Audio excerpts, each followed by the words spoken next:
that goes back to vetting this vendor as looking at them as a long-term business partner. Because if you get to a gap like that and you're not able to have them help you, remove that gap and fix the problem, then you may have to go back or convert to a different system. So you want to make sure that whatever vendor you pick is going to work with you in case a scenario like that were to come up. Yeah.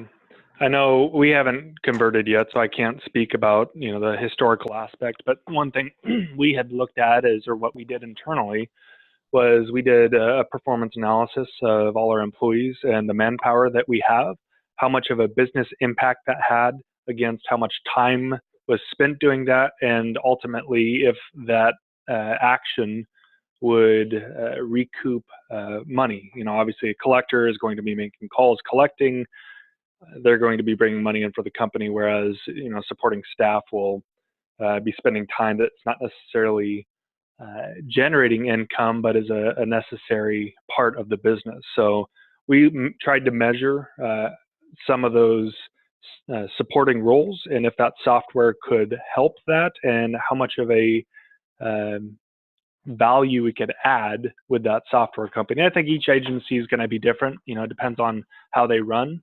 A good example is how they use letter services. Are they heavy in letters? Or are they not? Are they heavy in calls or are they not?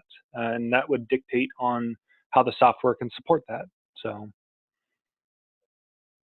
is there something at this point that could happen? Theoretically, that would cause you to sort of decide that you want to walk away from this particular vendor and go with somebody else? I think a lot of times, especially for us, it comes down to your largest clients. First and foremost, you've got to be able to meet their requirements. If you've got a major client that's a major part of your revenue and they need functionality that this system is not going to be able to provide, then you've got to risk either losing that big client or paying the cost of whatever that custom development is.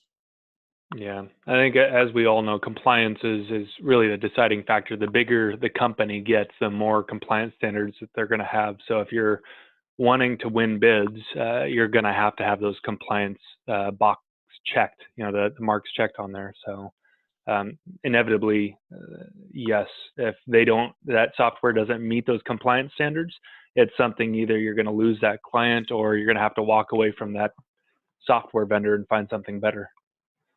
Yeah, that's something that we've seen in the industry too, is just the compliance costs are getting so high that it's, pushing a lot of smaller agencies out of the game just because of the compliance cost to enter.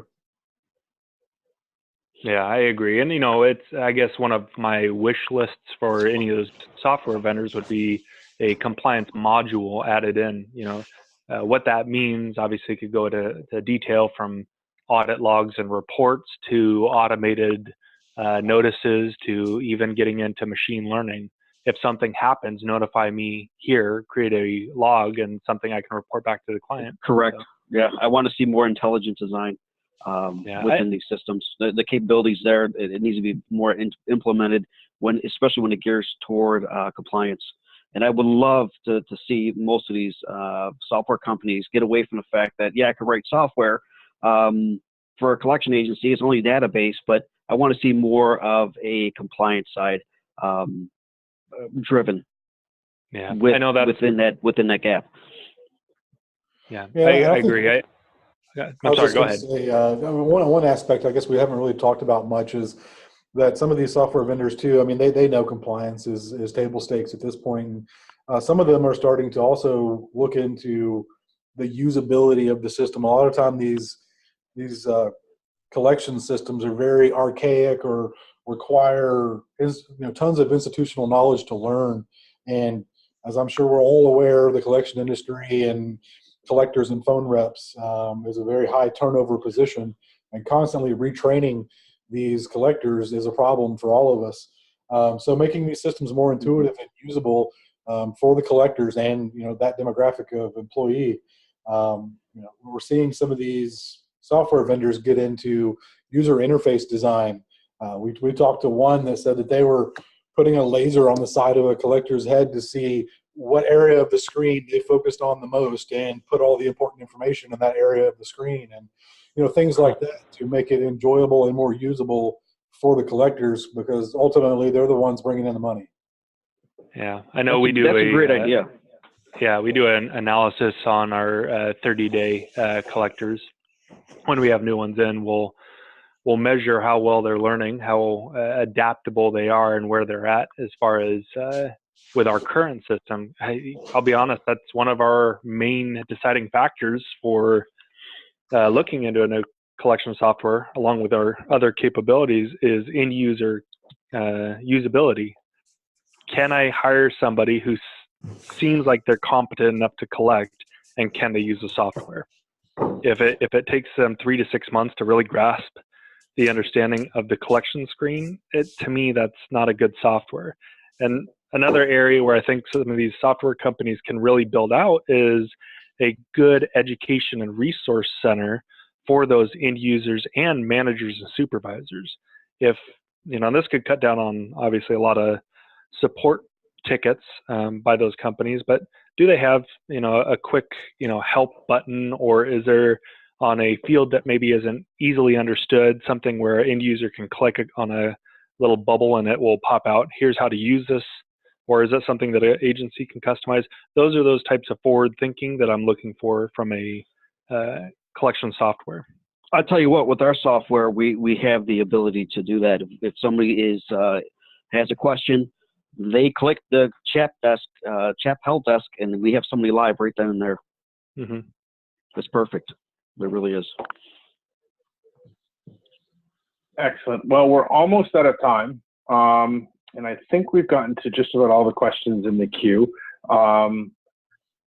One of the things I'd like to do before we wrap up is to maybe go around the panel and give each panelist the opportunity to share some parting thoughts or a key takeaway from the conversation today, or any sort of last words of wisdom that they want to share. And maybe Ed, we'll start with you. Don't go with the first software you look at. Take a look around, speak with people, talk to the ACA. If so, give us a call, and any one of us, I'm sure, will be more than happy to answer any questions. And just make sure you have all your checklists in order. And if you find a software company that has almost all of them or most of them, take a look at them and use a trial period. Don't just dive in head first. They'll be more than happy for you to try their system. Excellent. Thanks. Jonathan? Yeah, I would say, a lot of this revolved around building a business requirements checklist. A lot of that, at least for us, a learning experience was not realizing how many business processes that have been, developed 20 years ago and are second nature to everyone that you don't even think about anymore, is to go back to the drawing board, bust out Visio, a whiteboard, map out all of your business processes from start to end, from the day you get the business to the day it's returned back to the client, all the different scenarios that could happen there, bankruptcy, disputes. How do you handle each of those situations in a flow chart? That'll help you build a better business requirement list once you've really stepped back and defined your business down to that degree. Yeah. I would like to leave a remark on encouraging people to continue to participate in these types of events, because ultimately when we have vendors listening in and participating from agencies themselves, that's really what's going to drive some of these changes. And hopefully having these discussions and not only talking about pain points from an individual aspect, but as a group, can really drive the focus of where some of these software companies are going to be going. So just keep tuned in and pay attention to some of these forums and websites. And I think, we'll see some good stuff coming here the next 5 to 10 years. Excellent. Well, before I let everybody go, I want to thank Ed, Ryan, Jonathan for their insight and their time today. This webinar would not have been possible without their participation. Really appreciate them taking the time to share some important information. I also want to thank Interpros one last time for sponsoring today's webinar. Please go to www.interpros.com to learn more about the company.